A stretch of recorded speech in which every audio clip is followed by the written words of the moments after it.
Ito pa. Ayan. So, gagawin natin ganito para may sabitan tayo sa labas. So, butasan lang natin ito. Saka pipinturahan natin. Hello po mga ka-promty, magandang araw sa lahat. Ngayon po ay gagawa tayo ng DIY wall garden dito sa labas ng bahay. Samahan niyo po ako. At ito po ay mga galing lang sa mga tirang pintura, bakal, at yung mga bote po ng soft drinks na naipon dito sa bahay. At gawin natin itong kapaki-pakinabang mga ka-promty. At meron din kasi nagbigay sa amin ng seeds para pantanim.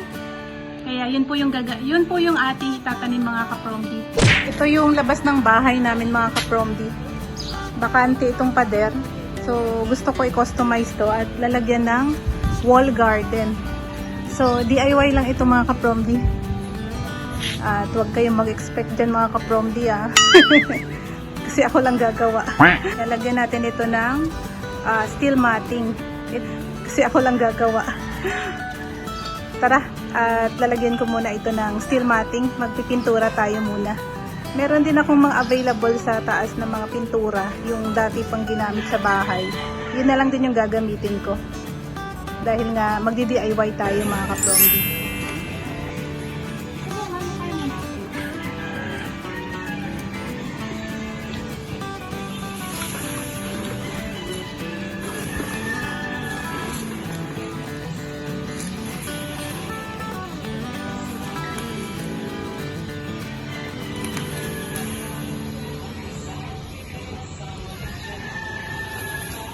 Ito tayo mga ka-promty.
Kasi ako lang gagawa.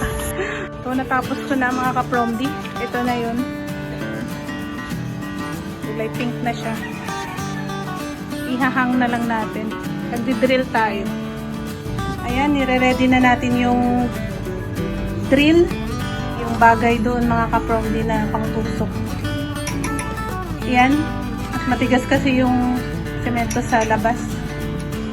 Kaya ilalak mo lang na maayos. Ito yung mga tools natin. Ready na para sigurado ka naman dyan. Testing natin yung gagamitin nating drill dito sa labas ng bahay para makasabit na tayo ng ating lagayan ng mga halaman. Hindi po ako marunong, yung kapatid ko po yung gagawa. Pagka ito yung araw, reverse ata to. Papasok to eh. Ibig sabihin, ito palang palabas. Tama to. What? Ay, hindi ko. Ay, dito siya, palabas. Yung, syempre, pag ganun yung ikot niya. If pagka paloob, pa-reverse ka ngayon. Ibig sabihin ito yung parang...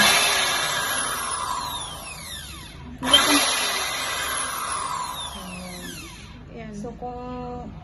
Ayan na, i-drill natin.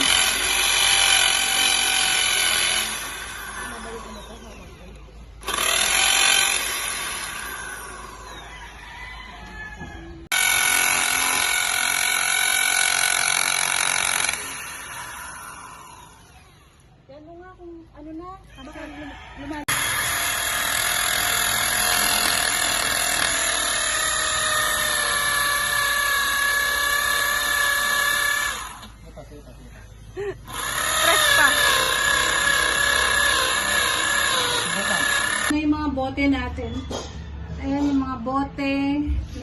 na mga kapromdi. Ito pa. Ayan. So, gagawin natin ganito para may sabitan tayo sa labas. Bubutasan lang natin to. Saka pipinturahan natin. Kulay pink. Actually, yung pintura namin kasi available lang dito sa bahay. Yung mga mga sobrang pintura lang. Yan na lang yung ating gagamitin. So, bubuo tayo ng maraming ganito. Para ng sakit lang. Tapos, i-clip lang natin. Okay, so, pipintura tayo mga kaproti. Dali sa sponge po yung gagamitin natin. Para mabilis. Ayan yung mga may pink na pintura.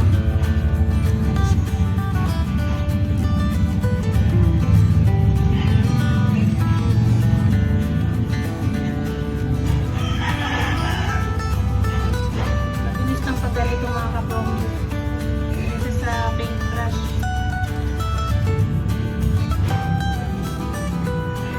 Bilisan ko lang kasi yung pintura mabilis din kung matuyo.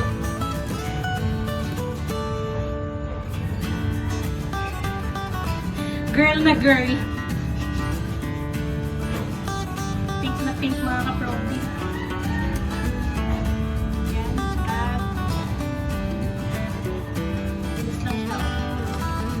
Tapos na agad.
Tapos na natin mga kapromdi ikabit yung mga container. So maglalagay tayo ng lupa. Then meron tayong dito 3 piraso. Loam soil. Ayan.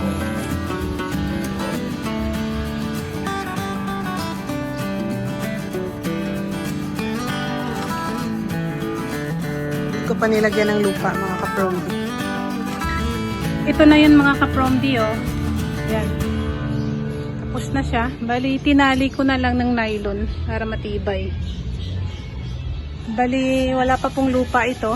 Lalagyan ko pa. So, magdadagdag na lang tayo ng isa pang layer pag may naipon na tayong mga bote. Kulay pink talaga siya.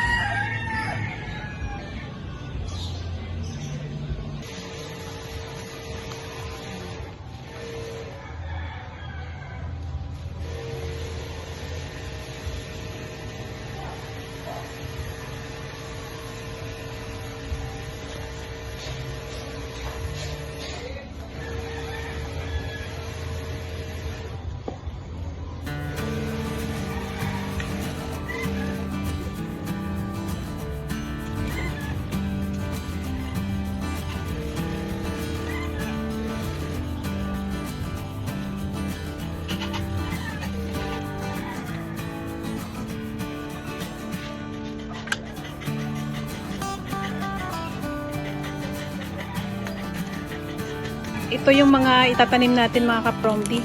Itong mustasa dito sa ating wall garden. Tapos yung iba dito is sitaw. So hindi siya pwede dyan. Sa iba na lang natin ito itatanim. Ito bagay ito sa container. Mustasa.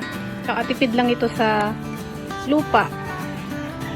Ayan, pagkatapos natin mga kapromdi maggawa ng wall garden. Ito yung ating ulam. Pork lomo and broccoli.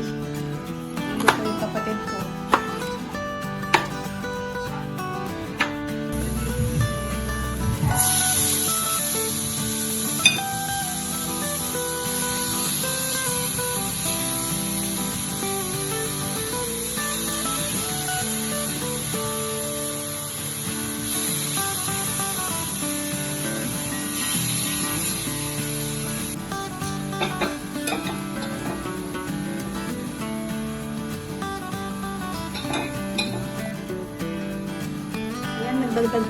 Nagdagdag po tayo mga kapromdi ng paminta.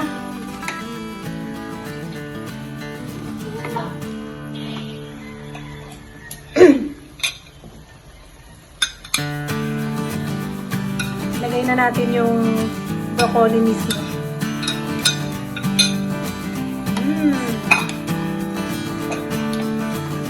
Isa po.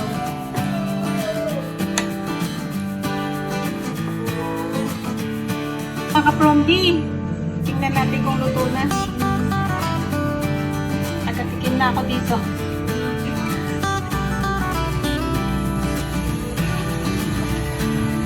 Yan po, luto na po mga kapromdi. At magba-brown rice tayo ngayon mga kapromdi. Ang ating pork broccoli. Brown rice yung ating kakainin. Ang papayat. 2026 goal, pumayat.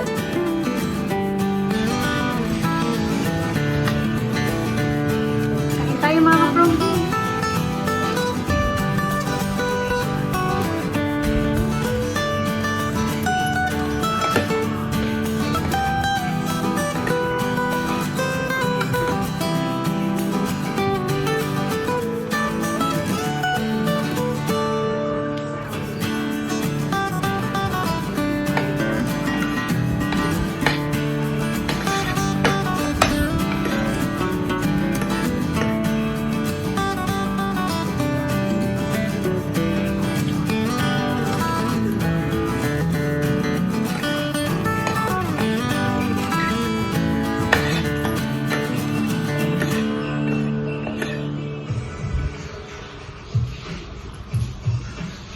Dito na lang muna mga kapromdi yung ating video ngayon.